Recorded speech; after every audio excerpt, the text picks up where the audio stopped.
Sí, yo sinceramente quiero agradecer las tres comunicaciones. Lamentablemente todavía no se ha conectado Carlos. Eh, Me interesaron muchísimo eh, y me quedé mucho pensando en cómo se relacionaron las tres a partir también de lo que dijo Manuel. Y a Manuel por eso le había escrito que yo también me había ocupado bastante o intentado ocupar bastante de esta cuestión de la moralidad de las emociones, ¿no? Y cómo se intenta normalizar esas emociones. Eh, Me parece interesante también lo que dijo Beatriz acerca de de considerar en Tomás, ¿no? Esa distinción entre lo histórico y lo doctrinal, pero yo me quedé pensando más en esta otra cuestión, ¿no? En la cuestión de las emociones y cómo, no solo con Tomás o con Ignacio, sino toda esta cuestión de la culpa, de la frustración, de la depresión, que toda la vida se habrá vivido, obviamente, pero que nosotros hoy lo padecemos de un modo bastante particular. Y esto que decía Manuel, entonces lo mío es más que nada un comentario, ¿no? Yo tuve la suerte de estar, bueno, hice mi doctorado en la Universidad de Barcelona y de formar parte del primer máster en asesoramiento filosófico y gestión social y ver cómo desde la filosofía se trabajan estas crisis, ¿no? Estas crisis Claro. que todos los individuos en algún momento de la vida nos atraviesan. Tenemos, claro. Y sobre todo yo me dedicaba a la cuestión dialógica.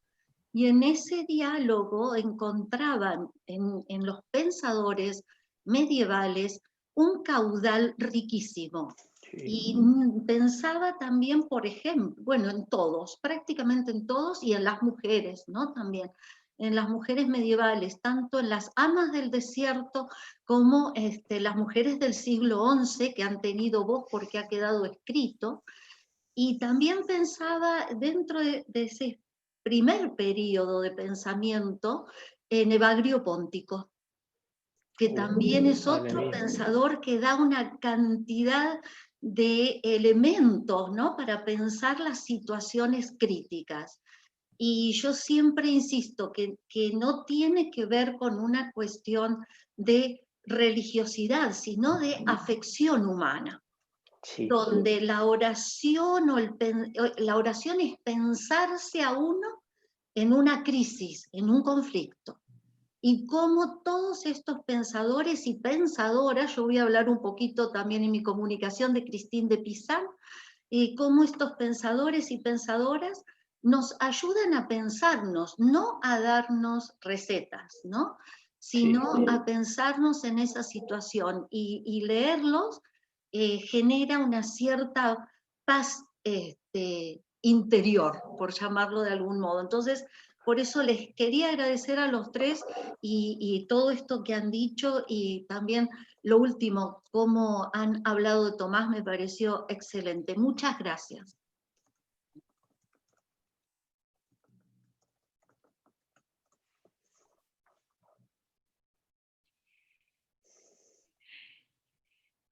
Eh, si cabe, no sé si estoy tomando tiempo de otros, pero me parece Adelante, que, adelante. gracias, en esta cuestión, precisamente un camino es el camino de las emociones, porque, y el lugar donde buscarlo podemos ir, me parece, hoy es la maravilla de filmografía que tenemos, los personajes que son protagonistas de nuestras películas. La inmensa mayoría de veces, la gente que es dura, que es poco compasiva, está llena de miedo, está llena de miedo. Es necesario acercarse desde ese lugar de la compasión y desde ese lugar de la compasión conseguir hacer diálogos. Honestamente, en lo poco que yo conozco de Tomás, honestamente creo que a veces Tomás rehúye el bulto, se escapa por la tangente. A veces contesta cosas maravillosas y distingue de forma maravillosa. Otras veces, a mi manera de ver, no es tal cosa. Pero todos los tomistas repiten absolutamente todas las palabras de Tomás, porque sí, como si fuera, no como si fuera la Biblia, más que la Biblia, más que la Biblia.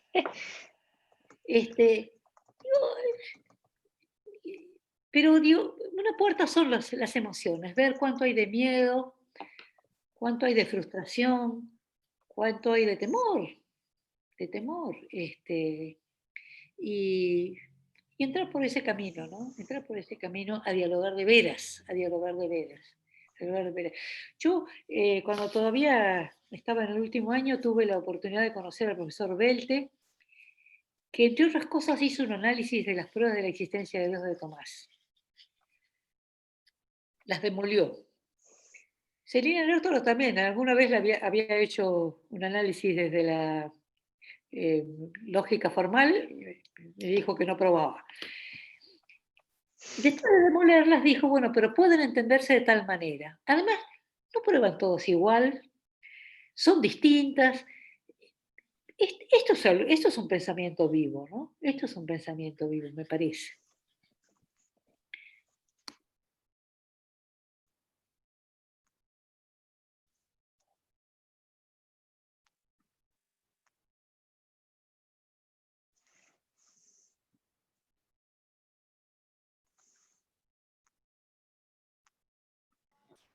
Tenemos un comentario en el chat de Beatriz Reyes que, bueno, retomaba algo que había planteado en la sesión anterior de este mismo encuentro sobre la necesidad de separar entre la perspectiva histórica sobre Tomás y sus fuentes de lo doctrinal y pastoral. Y yo recordaba también que Celina había hecho un comentario en el mismo sentido también en el chat, como un aporte también al debate, ¿no? ¿Podría explicitarlo un poquito más, Beatriz?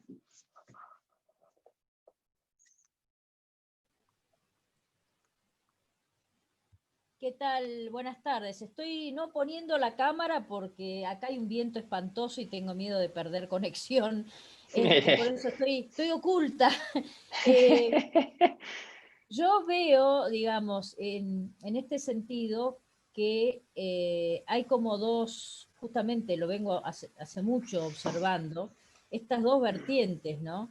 Una que es la del tomismo, ¿no? Los estudios sobre Tomás, que de alguna manera se han apoyado en la recomendación que hizo la Iglesia de Tomás de Aquino, lo cual me parece que es perfectamente legítimo y en todo caso yo aclaro que yo soy una de las tomistas tomasianas, digamos, depende cómo se interprete, en ese ámbito. O sea, a mí me encanta Tomás, no tengo ningún problema en ese sentido desde el punto de vista doctrinal. O sea, digo esto porque no es que lo hago como quien dice de fuera, pero a su vez me dedico al estudio, digamos, de la filosofía medieval y me interesa estudiar a Tomás y sus fuentes desde el punto de vista histórico.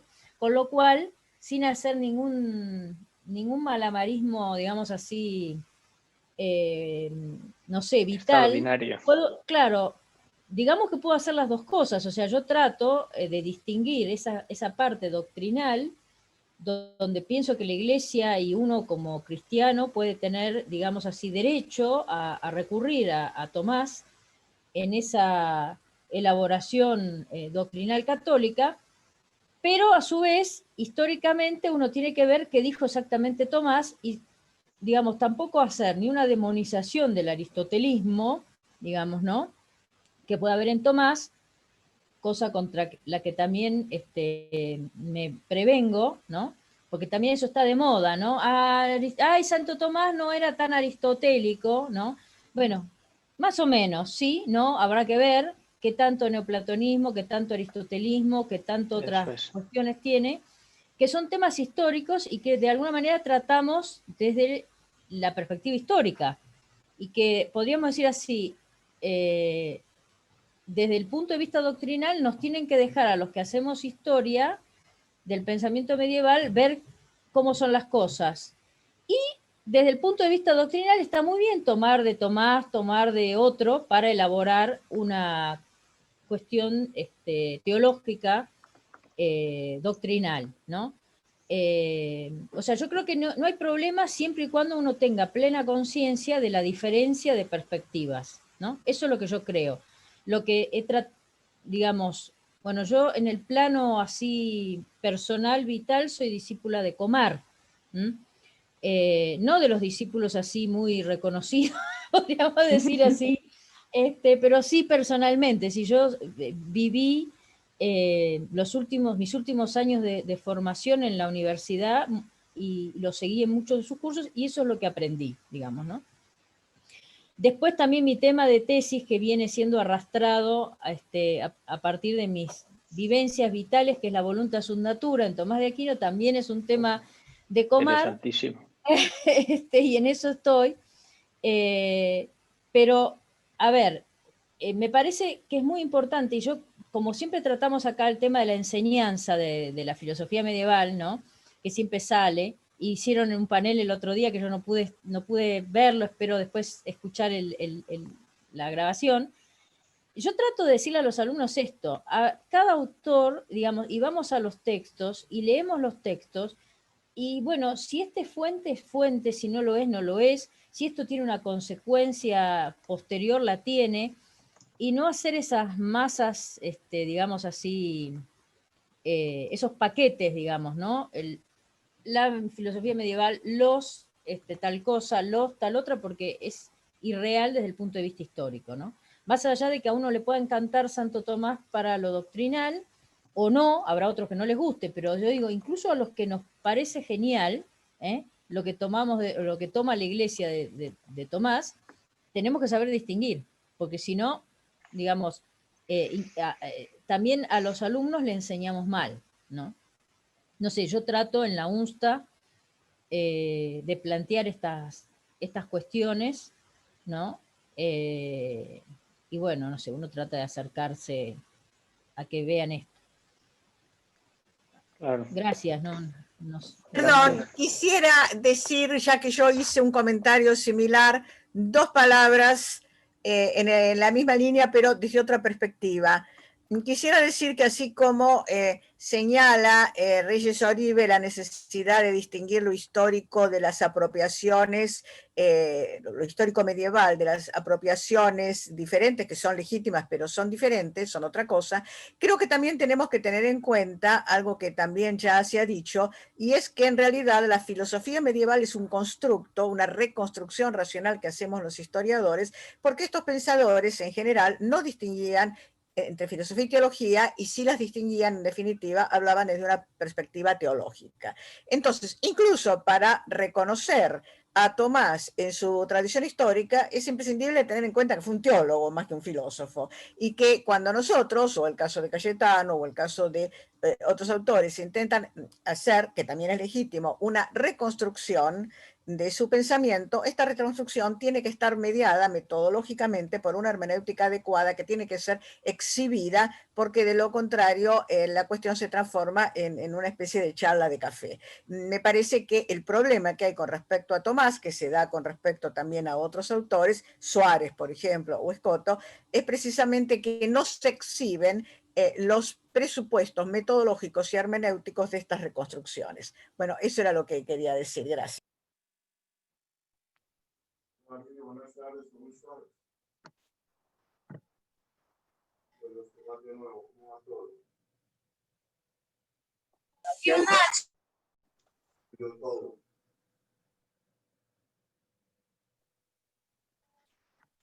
Bueno, perdón, ahora estaba yo con problemas con mi audio. Muchas gracias, Celina, y bueno, les vamos a dar las gracias nuevamente a los expositores de esta mesa, a Manuel, a Luisa, a Carlos, que creo que se nos desconectó justo en este momento, pero bueno, queda también el saludo.